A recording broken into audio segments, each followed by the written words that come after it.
Roshan மெஜல் tax நேயர்களுக்கு வணக்கம். நான் மெஜல். ஸோ நம்ம சேனல் வந்து பார்த்தீங்க அப்படின்னா முதல்ல ஒரு ரியாக்ஷன்ஸ் சேனல் தான் ஆரம்பித்தோம். கப்புள் ரியாக்ஷன்ஸ்லாம் பண்ணலாம் அப்படின்னு சொல்லிட்டு ட்ரெய்லர், டீசர் இந்த மாதிரி குட்டி குட்டி ஷார்ட் கிளிப்ஸ் இதுக்கெல்லாம் ரியாக்ஷன்ஸ் கொடுக்க ஆரம்பித்தோம். அதுக்கே இவ்வளோ வரவேற்பு கிடைக்கும் அப்படின்னு நம்ம எதிர்பார்க்கவே இல்லை.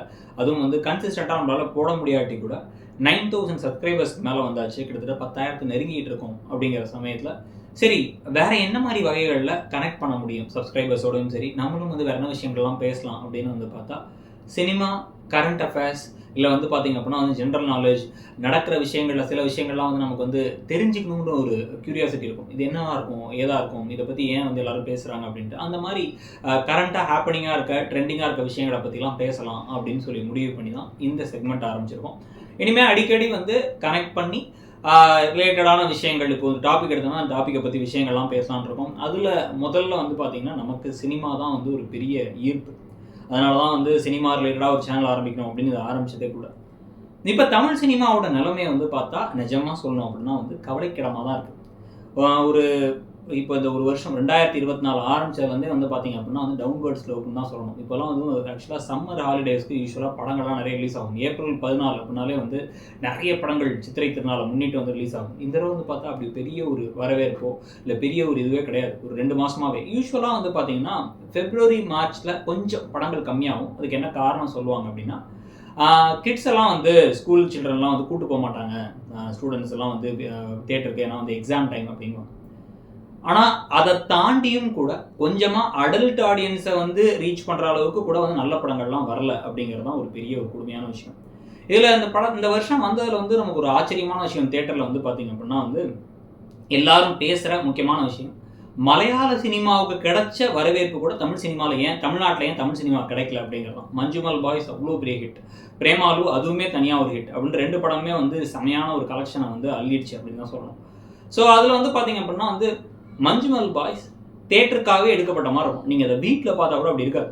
அந்த 2-2.5 மணி நேரத்தை உட்காந்து நீங்கள் அந்த தேட்டரில் உட்காந்து பார்க்கும்பொழுது இருட்டில் ஒருத்தர் சிக்கியிருக்கிறதுக்கும் ஒரு குடிக்குள்ளே சிக்கியிருக்கிறதுக்கும் நம்ம அந்த தேட்டர் அட்மாஸ்பியரில் உட்காந்துருக்கும் போது கிடைக்கிற அந்த ஃபீலிங்கும், கடைசியில் நான் பார்த்த தேட்டர்லாம் அந்த மனிதர் உணர்ந்து கொள்ள அப்படின்னு சொல்லும் பொழுது எல்லாருமே கத்தி விட கூட சேர்ந்து பாட ஆரம்பிச்சிட்டாங்க. ஏன்னா அந்த அளவுக்கு நம்மளையும் அந்த தேட்டர் அட்மாஸ்பியரோட ஒட்ட வச்சிடும். ஒரு படம் பார்த்தீங்கன்னா உங்கள் எல்லாத்தையும் சேர்ந்து சிரிக்க வைக்கும் பொழுது வீட்டில் இருந்து பார்க்குறோம் அப்படின்னா சிரிக்கிறது நம்மளாம் தனியாக இருப்போம், கொஞ்சம் கொஞ்சம் சிரிப்போம். ஒரு பெரிய ரொம்ப காமெடியான இருக்க படம்னா சிரிப்போம். ஆனால் ஓரளவுக்கு ஆவரேஜாக காமெடி இருக்க படம் கூட தேட்டரில் எல்லாரும் உட்காந்துருக்கும் பொழுது அந்த அட்மாஸ்பியரில் அவங்களாம் சிரிக்கிறாங்க, நமக்கும் கூட சேர்ந்து டக்குன்னு சிரிப்பு வந்துடும். ஃப்ரெண்ட்ஸோடய ஒருத்தன் சிரிச்சா நம்ம எல்லாரும் சிரிச்சிருவோம்ல, அந்த மாதிரி இருக்கும். அந்த மாதிரி தான் பார்த்தீங்கன்னா பிரேமாலும் நல்ல படம், செம்ம ஜாலியான கேஷுவலான, அதே மாதிரி யங்ஸ்டர்ஸ்க்காக எடுக்கப்பட்ட படம். அதை நீங்கள் தேட்டரில் பார்க்கும்போது இன்னும் அந்த ஒரு லெவலே வேறு மாதிரி இருந்துச்சு. எல்லாரும் சிரிச்சு நமக்கு லாங்குவேஜே புரியாமல் கூட முதல்ல வெறும் சப்டைட்டில் வச்சு பார்க்கும்பொழுது கூட அத்தனை பேருக்கு சிரிக்கிற மாதிரி இருந்துச்சு. அதனால தான் அதோடைய தமிழ் டப் வெர்ஷன் விட்டு அதுவுமே ஹிட் ஆகிற அளவுக்கு போய் எல்லாம் நல்லபடியாக இருந்துச்சு. அப்போ சரி, ஓகே, மலையாள சினிமாவால் கம்மி பட்ஜெட்டில் ஒரு செட்டு மட்டும் போட்டு அவ்வளோ சூப்பராக மஞ்சுமல் பாய்ஸ் மாதிரி ஒரு படம் எடுக்க முடியுது. ரொம்ப கம்மி பட்ஜெட்டில் ஒரு 4 யங்ஸ்டர்ஸை, பெரிய பெரிய காஸ்ட்லாம் கிடையாது, பெரிய ஹீரோஸ்லாம் யாரும் கிடையாது, ரொம்ப ஜாலியாக கேஷுவலாக ஒரு படத்தை எடுத்து அந்த படமும் பார்த்தீங்கன்னா ஹிட் கொடுக்க முடியுது. அப்போ தமிழ் சினிமாவில் என்ன பிரச்சனையாக இருந்துச்சு அப்படின்னு பார்க்குறதுக்கு முன்னாடி 2024 இப்போ ஒரு குவார்ட்டர் முடிஞ்சிச்சு. மார்ச் 31 வரைக்கும் ஒரு குவார்ட்டர் முடிஞ்சு. இப்போ இந்த ஏப்ரல் மாதத்தில் இந்த வந்திருக்க ஒரு வாரத்தையும் எடுத்துட்டிங்கன்னா கூட நமக்கு ரிலீஸ் ஆகிருக்கக்கூடிய படங்கள்லாம் பார்த்தோம்னா பெரிய படம் அப்படின்னு பார்த்தா முதல்ல பொங்கலுக்கு ரிலீஸ் ஆன கேப்டன் மில்லர் அயலான் பல வருஷமாக எடுத்துகிட்டு இருந்து அது ஒரு பெரிய ஒரு மைல்கல்லாக பேசப்பட்ட படம். சயின்ஸ் ஃபிக்ஷனில் நமக்கு படத்தில் ஒரு பெரிய படம், ஏலியன்லாம் கொண்டிருக்கோம் அப்படின்ட்டு. கிராஃபிக்ஸ் செமையாக இருந்துச்சு படத்துக்கு. அதே மாதிரி பார்த்தீங்க அப்படின்னா சிவகார்த்திகேயன் சார் மாதிரி ஒரு பெரிய புல் இருந்துச்சு, ஆடியன்ஸை புல் பண்ணக்கூடிய ஒரு ஆள் இருக்காங்க. ஆனாலும் பார்த்தீங்க அப்படின்னா அந்த படம் எதிர்பார்த்த அளவுக்கு வெற்றி பெறாததுக்கு ஒரு காரணம், ரொம்ப வருஷம் கழிச்சு வந்தாலும் ஸ்க்ரீன் பிளேயில் நம்மளை உட்கார வைக்கிற அளவுக்கு சில விஷயங்கள்லாம் கொஞ்சம் குறைவாக இருந்தது ஒரு முக்கியமான ரீசன். சிஜி சூப்பராக இருந்துச்சு, நடிக்கிறது சூப்பராக இருந்துச்சு, மியூசிக் ஓகேவாக இருந்துச்சு. ஆனால் பார்த்தீங்க அப்படின்னா உட்கார வைக்கல மக்களை பெருசாக அப்படிங்கிறது தான் விஷயம். சின்ன குழந்தைங்க என்ஜாய் பண்ணாங்க, அதை தாண்டி படத்தில் ஒன்றும் பண்ண முடியல, பெரிய ஒரு புல் கொடுக்கல அப்படிங்கிறது. கேப்டன் மில்லர் பார்த்தீங்க அப்படின்னா பிரம்மாண்டமான ஒரு படம், சரியான செட்டு, சரியான அந்த இடமே சூப்பராக இருந்துச்சு. ஒரு கதை களம், நடக்கிற களம்லாம் சூப்பர், அந்த ஸ்டோரி லைன் கூட சூப்பராக இருந்துச்சு. ஆனால் அங்கேயும் அதே தான், ஸ்க்ரீன் பிளேயில் பார்த்தீங்க அப்படின்னா எங்கேயுமே எமோஷனலாக நம்மளால் கனெக்ட் பண்ண முடியல. அப்படிங்கிறதுனாலே இந்த 2 படங்கள் தான் இப்போதைக்கு டாப் 2 வசூல் வந்து நம்ம 2024 பெற்றிருக்கு. இருந்தாலுமே கூட எதிர்பார்த்த அளவுக்கு அப்படின்னு பார்த்தா இல்ல. அந்த படத்துடைய புரொடக்ஷன் வேல்யூ அளவுக்கா அப்படின்னு பார்த்தா இல்ல. 3வதா இருக்கக்கூடிய படம் என்னன்னு வந்து பார்த்தீங்கன்னா, லால் சலாம். லால் சலாம் வந்து பார்த்தீங்கன்னா, February 9, 10 அந்த சமயத்துல ரிலீஸ் ஆச்சு. வேலண்டைன்ஸ் டேவை முன்னிட்டு அந்த சமயத்துல. அந்த படத்துலயும் அதேதான். அந்த படத்துல வந்து பார்த்தீங்கன்னா, படத்திலேயே சில குறைகள் இருந்துச்சு. இல்ல திடீர்னு வந்து பார்த்தா 21 நாள் ஃபுட்டேஜ காணோம் அப்படிங்கிறாங்க. கதையில வந்து சில விஷயங்கள்லாம் மாறிடுச்சு அப்படிங்கிறாங்க. படத்துல வந்து பார்த்தீங்க அப்படின்னா வந்து, அங்கங்க படம் வந்து ரொம்ப ஒரு மாரி போர் அடிக்க ஆரம்பிச்சிருச்சு. ஆனா கடைசியில எமோஷனலா ஒரு கிளைமாக்ஸ் குடுத்தாங்கன்னா நல்லா இருந்துச்சு அப்படிங்கிற மாரி தான் இருந்துச்சு அந்த படம். ஸோ அதுவுமே ஒரு பெரிய ஹிட் ஆகல. இதுக்கப்புறம் வந்து பார்த்தீங்கன்னா வந்து, மெரி கிறிஸ்மஸ் ஒரு ஹிந்தி படத்துடைய dubbing version. Vijay Sethupathi sir அப்புறம் வந்து கத்ரீனா கைஃப் மேம் அவங்கலாம் நடிச்சிருந்தாலுமே கூட வந்து பார்த்தீங்கன்னா வந்து அந்த படம் சூப்பரா இருந்துச்சு. ஆனா அந்த படம் எல்லாத்தையும் கவரக்கூடிய ஒரு படம் கிடையாது. அண்ட் அது தமிழ் படமே. டைரக்ட் தமிழ் மூவியும் கிடையாது. கிட்டத்தட்ட வந்து இன்னொரு டப்டு வெர்ஷன் படம் தான். ஆனா வந்து பார்த்தீங்கன்னா, மிச்சம் 3 படம் கேப்டன் மில்லர், அயலான், லால் சலாமை விட மெரி கிறிஸ்மஸ் நல்லாவே இருந்த மாதிரி ஒரு ஃபீலிங். நல்ல படம் அது. இதுக்கப்புறம் வந்து பார்த்தீங்கன்னா, மிஷன் சாப்டர் 1 அருண் விஜய் அவர்களுடைய படம். இந்த படம் வந்து பார்த்தீங்க அப்படின்னா வந்து நல்ல ஒரு அண்டர் ரேட்டடா நல்லா இருக்கு அப்படின்னு நிறைய பேர் சொல்லியிருந்தாங்க. ஆனாலும் வந்து படம் ரிலீஸ் ஆன டைமிங் அயலான், கேப்டன் மில்லர் அது கூட ரிலீஸ் ஆனதுனால பெருசா தியேட்டர்ஸ் கிடைக்கல. அந்த படமும் பெருசா வந்து இதாகல. இதெல்லாம் வந்து பார்த்தீங்கன்னா, சின்ன சின்ன படங்களா நிறைய படங்கள் வந்துச்சு. அதுலயும் முக்கியமா வந்து பார்த்தீங்க அப்படின்னா வந்து ப்ளூ ஸ்டார் வந்துச்சு. சிங்கப்பூர் சலூன் வந்துச்சு. ப்ளூ ஸ்டார், சிங்கப்பூர் சலூன் 2மே வந்து ரிபப்ளிக் டே டைம்ல வந்திருந்தாலும் கூட வந்து 2 படங்கள்லையுமே வந்து ரிவ்யூஸ்லேயே நிறைய குறைகள் இருந்துச்சு. இந்த படம் இப்படி பெட்டரா இருந்திருக்கலாம், அப்படி பெட்டரா இருந்திருக்கலாம். இந்த படத்துல வந்து பார்த்தீங்கன்னா வந்து கதைப்படி வந்து பார்த்தா நம்மளுக்கு வந்து பார்க்க ரசிக்கிற மாதிரி விஷயங்கள் ரொம்ப கம்மியா இருக்கு அப்படிங்கிற மாதிரி தான் இருந்துச்சு. எல்லாத்தையுமே ஒரு மெயின் கரு இருக்குல்ல, அது நல்லா இருக்கு. அதை வந்து பெருசா ஸ்டோரியை தாண்டி ஸ்க்ரீன் பிளேவா வரும்பொழுது அங்கே தான் இருக்கக்கூடிய பிரச்சனைகள் இருக்கு. இதுக்கப்புறம் வந்து பார்த்தீங்க அப்படின்னா வந்து லவர் படம், இந்த படம் வந்து நிறைய அதிர்வலைகளை ஏற்படுத்துச்சு. நிறைய பேருக்கு இந்த படத்தை பார்த்தாலே எனக்கு ஒத்து வரலன்னா, நிறைய பேர் வந்து இந்த படத்தை பார்த்தா என்ன பார்க்குற மாதிரியே இருந்துச்சு அப்படின்னு சொன்னாங்க. நிறைய கலந்து கட்டிய விமர்சனங்கள்லாம் இருந்தாலும் கூட அந்த படத்துக்கான ரீச் வந்து பெருசா ரீச் ஆகல. ஏன்னா வந்து ஒரு குறிப்பிட்ட வயது ஆடியன்ஸ்க்கான படம் அது. அதே சமயத்தில் அந்த படத்தோட பட்ஜெட்டுக்கு நல்ல கலெக்ஷன். இது வரைக்கும் நம்ம சொன்ன எல்லா படங்கள்லையுமே வந்து டைரக்ட் தமிழ் படங்கள்ல அந்த படத்துடைய பட்ஜெட்டுக்கு நல்ல கலெக்ஷன் ஆன படம் அந்த படம். நல்ல படமும் கூட. ஆனால் அதில் வந்து பார்த்தீங்கன்னா ஆஸ் யூஷுவல் எல்லாரையும் கவரக்கூடிய படமாக அது இல்லை. அதனால தான் வந்து ஜனரஞ்சகமாக எல்லாரும் மக்களோட அலையலையாக போய் மஞ்சுமல் பாய்ஸ் பார்த்த மாதிரி வந்து இந்த படத்தை பார்க்கல அப்படின்னு சொல்லலாம். அத்தனைக்கு ஒரே டைமில் ரிலீஸ் ஆகி. அதுக்கப்புறம் வந்து பார்த்தீங்கன்னா வடுகப்பட்டி ராமசாமி ரிலீஸ் ஆச்சு. அப்புறம் வந்து பார்த்தா வந்து ஜோஷ்வா, இமை போல் காக்க, போர், அதுக்கப்புறம் J Baby, Rebel GV Prakash sir அவரோட படம், டபுள் டக்கர்னு இப்போ ஒரு படம் வந்து குழந்தைங்கள தான் வந்து முக்கியமாக டார்கெட் பண்ணி வந்த மாதிரி ஒரு படம் அதிசய பிறவி கான்செப்டில் வந்திருக்கு. இத்தனை படங்கள் வந்துமே எந்த படமுமே ஃப்ராங்காக சொல்லணும் அப்படின்னா வந்து நல்ல திரைப்படம் அப்படின்ட்டு லவர் வேணா வந்து கொஞ்சோண்டு ஒரு பாசிட்டிவான ரிவ்யூஸ் ப்ளஸ் வந்து சில இடங்களில் அந்த போர்ட்ரேயல் வந்து நிறைய ட்ரிங்க்ஸு, கஞ்சா அப்படின்னு சொல்லிட்டு விஷயங்கள்லாம் காமிச்சதுனால வந்து சில எதிர்ப்பான விஷயங்களும் இருந்துச்சு. இவ்வளோ ரியாலிட்டியாக காமிக்க வேணாம்லாம் சில பேர் சொல்லிட்டு இருந்தாங்க. ஸோ அந்த மாதிரி இருந்துச்சு. ஆனால் அந்த ஒரு படத்தை தாண்டி மற்ற படங்களில் அந்த மாதிரி கிரிட்டிக்கலாக பேசுறது கூட விஷயங்கள் இல்லைங்கிறது தான் பெரிய பிரச்சனை. அதாவது ஒரு படத்தை பார்த்துட்டு வந்து நல்லா இருக்கு நல்லா இல்லை அப்படிங்கிறத தாண்டி இந்த விஷயத்த இது நல்லா இருந்துச்சுங்க, இந்த ஒரு விஷயத்தை பற்றி பேசணுங்க அப்படின்னு படம் பேச வைக்கிற மாதிரி படங்களாகவே இல்லை. இப்போ மஞ்சுமல் பாய்ஸ்லேயே எடுத்துட்டீங்க அப்படின்னா வந்து அது மலையாள திரைப்படம். ஆனால் தமிழ் ஆடியன்ஸ்க்காகவே எடுக்கப்பட்ட மாதிரி இருக்கும். அந்த படத்துடைய அந்த பாடலுடைய கனெக்ட் ஆகும், கண்மணி அன்போடு பாடலோட கனெக்ட் ஆகட்டும், கமல் சார் ரெஃபரன்சஸ் ஆகட்டும், அது நடக்கிற கதைக்காலமே கொடைக்கானல் ஆகட்டும், அதை தாண்டி பேச வைக்கிறதுக்கு இப்போ அந்த படம் வந்ததுக்கு அப்புறமா வந்து அந்த குகையில் என்ன நடந்துச்சு தெரியுமா அப்படின்னு ரியல் லைஃப்ல என்ன சினாரியோ நடந்துச்சு தெரியுமா அப்படின்னு ஒரு விஷயத்தை காமிச்சாங்க. இன்னொரு பக்கம் வந்து பார்த்தீங்க அப்படின்னா வந்து அந்த திரைப்படம் எப்படி உருவாச்சு தெரியுமான்னு சொல்லிட்டு வந்து குணா திரைப்படத்தை பற்றி எல்லாரும் பேச ஆரம்பிச்சாங்க. இந்த மாதிரி வந்து 80s இருக்க மற்ற பாடல்கள் பற்றி, இளையராஜா சார் அவருடைய மியூசிக்கை பற்றி அப்படின்னு பல விஷயங்களை பேச வச்சுச்சு.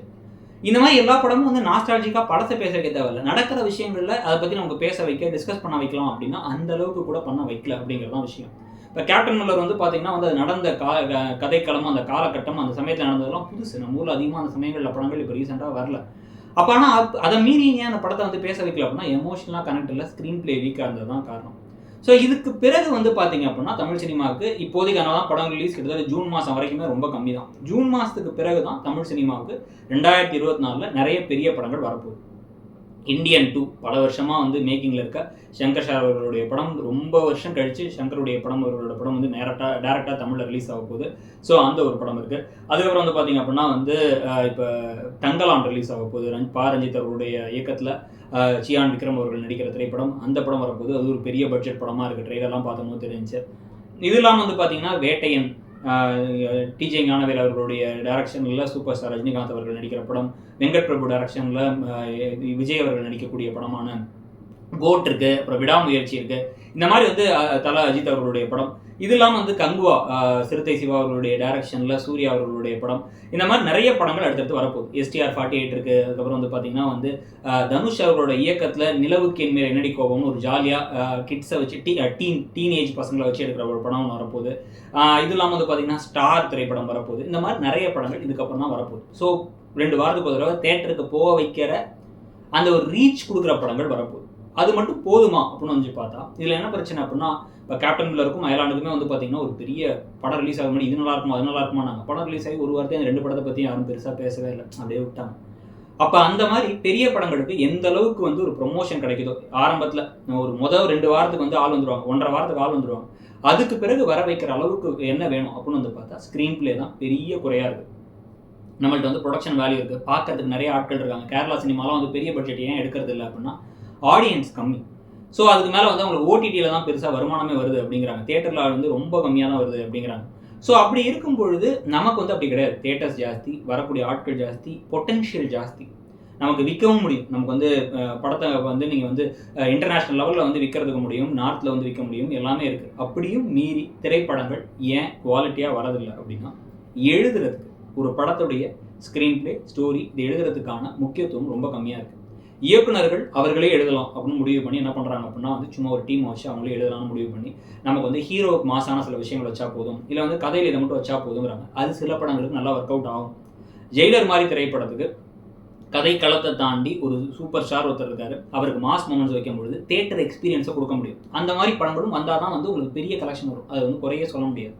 ஆனால் அதே சமயத்தில் படத்தில் வந்து பார்த்தீங்க அப்படின்னா வந்து ஸ்க்ரீன் பிளே பேஸ் பண்ணி கதை வந்து நல்ல கதைக்களமாக இருக்கணும் அப்படின்னு முடிவு பண்ணி நீங்கள் வந்து வேறு ஏதாச்சும் ஒரு ஸ்டார் வச்சு எடுத்தீங்கன்னா, ஈவன் நீங்கள் வந்து சூப்பர் ஸ்டார் ரஜினிகாந்த் அவர்களை வச்சே வந்து ஏன் அண்ணாத்த ஓடலை, ஏன் ஜெயிலர் ஓடிச்சு, அங்கேயும் மாஸ் மூமெண்ட்ஸ் இருந்துச்சு அப்படின்னா பேஸ் கதையிலையாச்சும் இன்ட்ரெஸ்டிங்கான விஷயங்கள் நமக்கு தேவைப்படுது. அந்த மாதிரி ஒவ்வொரு ஆக்டருக்குமே எடுத்துக்கிட்டீங்க அப்படின்னா நமக்கு கதை எழுதுறதுக்கான ஒரு வேல்யூ வந்து முக்கியமாக தேவைப்படுது. கதாசிரியர்கள், திரைக்கதாசிரியர்களுக்கு அவங்களுக்கு வந்து நமக்கு வந்து ஒரு இது வேல்யூ கொடுத்து நீங்கள் உட்காந்து எழுதுங்க, ப்ரீ ப்ரொடக்ஷன் டைம் தரோம், அவசரப்படுத்தல, நல்லதாக ஒரு கதையை எழுதி கொண்டாங்க, ஒரு பவுன் ஸ்கிரிப்டை கொண்டாங்க, படம் எடுக்கும் போது அப்படியே பாதியிலே நம்ம கொண்டு போய்க்கலாம் எப்படி வேணாலும் அப்படிங்கிற மாதிரி இல்லாமல் நல்ல ஸ்கிரிப்ட், இந்த ஸ்கிரிப்டை வந்து ஏற்கனவே இருக்க ரைட்டர்ஸை பேஸ் பண்ணிக்கலாம். இல்லை அப்படின்னு வந்து வச்சிங்கன்னா ஏகப்பட்ட புத்தகங்கள் தமிழ் சினிமாவில் ரிலீஸ் ஆகுது, தமிழ்நாட்டில் ரிலீஸ் ஆகுது, நல்ல வேல்யூ உள்ள புத்தகங்கள்.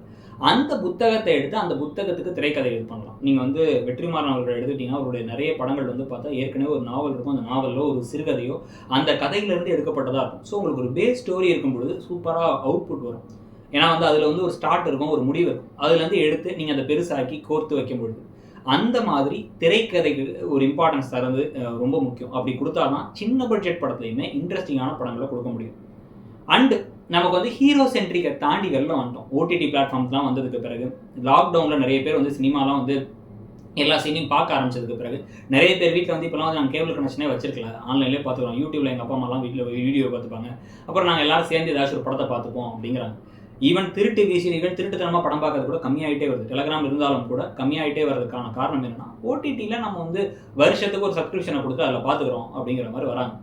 அப்படி இருக்கும் பொழுது ஓடிடி பிளாட்ஃபார்ம்லையாச்சும் வாங்குற அளவுக்கான வர்த்தான கண்டென்ட், அதில் வீட்டில் பார்க்குற அளவுக்காச்சும் வர்த்தான கண்டென்ட் வருது ரொம்ப முக்கியம் ஒரு பக்கம். இன்னொரு பக்கம் தேட்டர் எக்ஸ்பீரியன்ஸை கொடுக்கணும். ஒன்று மாசாக இருக்கணும், அதே சமயத்தில் வந்து இன்ட்ரெஸ்டிங்காக இருக்கணும்.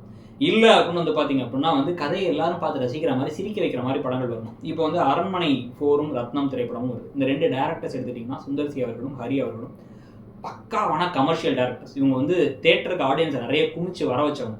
நிறைய படங்கள் நீங்கள் ஹரி அவர்களுடைய படங்கள் எடுத்துக்கலாம், சுந்தர் சி அவர்களுடைய படங்கள் எடுத்துக்கலாம், கிட்டத்தட்ட 10-20 வருஷமாக வந்து அப்படி ஆட்களை வர வச்சிருக்காங்க. அவங்களுடைய இந்த திரைப்படங்கள் எப்படி இருக்க போகுது அப்படிங்கிறத பொறுத்து தான் ஆடியன்ஸ் வந்து தேட்டருக்கு வருவாங்களா இல்லையாங்கிறது. ஸ்டார் இருக்காங்களோ இல்லையோ வர வைக்கணும் அப்படின்னா வந்து திருப்பி கதையும் அவங்களோட ட்ரீட்மெண்ட்டும் தான் முக்கியமாக இருக்க போகுது. ஸோ இப்போ கதை, ட்ரீட்மெண்ட், திரைக்கதை இதுக்கெல்லாம் இம்பார்ட்டன்ஸ் கொடுத்து ப்ரீ ப்ரொடக்ஷனுக்கு இம்பார்ட்டன்ஸ் கொடுக்கறத தமிழ் சினிமா இன்க்ரீஸ் பண்ணணும். அதுதான் வந்து கேரளா சினிமாவிலேருந்து நமக்கு வந்து இங்கே ஹிட்டான படங்கள் கற்றுக் கொடுக்குது. அதை பண்ணிட்டோம் அப்படின்னா ஆட்டோமேட்டிக்காக நல்ல கதையும் இப்போ மக்களை ரசிக்க வைக்கிற மாதிரியும் இருந்தால் தேட்டருக்கு வரதுக்கும் மக்கள் தயங்க மாட்டாங்க. ஓடிடிலையுமே நல்ல வரவேற்பு கிடைக்கும், அதே டேரக்டருக்கும் அதே டீமுக்கு ஒரு பெரிய ஒரு சான்ஸ் கிடைக்கும்.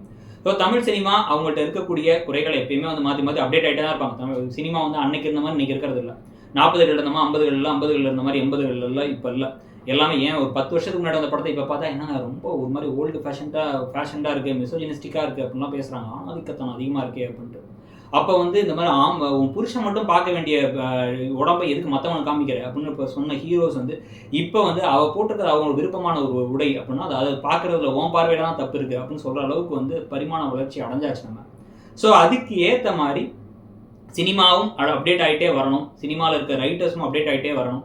இந்த காலகட்டத்துக்கு தேட்டருக்கு வரக்கூடிய ஆடியன்ஸுக்கு ஏற்ற மாதிரி கதைகளை மாற்றுவாங்களா அப்படிங்கிறத பொறுத்துறதை பார்க்கலாம். உங்களை பொறுத்த வரைக்கும் என்ன தோணுது? கடைசியாக அந்த ஒரு வருஷத்தில் வந்ததில், இந்த ஒரு 4 மாதத்தில் வந்ததில் உங்களுக்கு எந்த படம் நல்லா இருந்துச்சுன்னு நினைக்கிறீங்க? தேட்டருக்கு போக தூண்டிய படம் எது? இதுக்கப்புறம் வரப்போகிறதில்ல, இப்போ சொன்ன லிஸ்ட்டில் 2024 வரப்போகிற படங்களில் எந்த படத்தை நீங்கள் தேட்டரில் போய் பார்க்கணுன்னு ஆசைப்படுறீங்க, எந்த படத்தை பார்க்கணுன்னு ஆசைப்படுறீங்க அப்படிங்கிறத கமெண்ட் செக்ஷனில் சொல்லுங்கள்.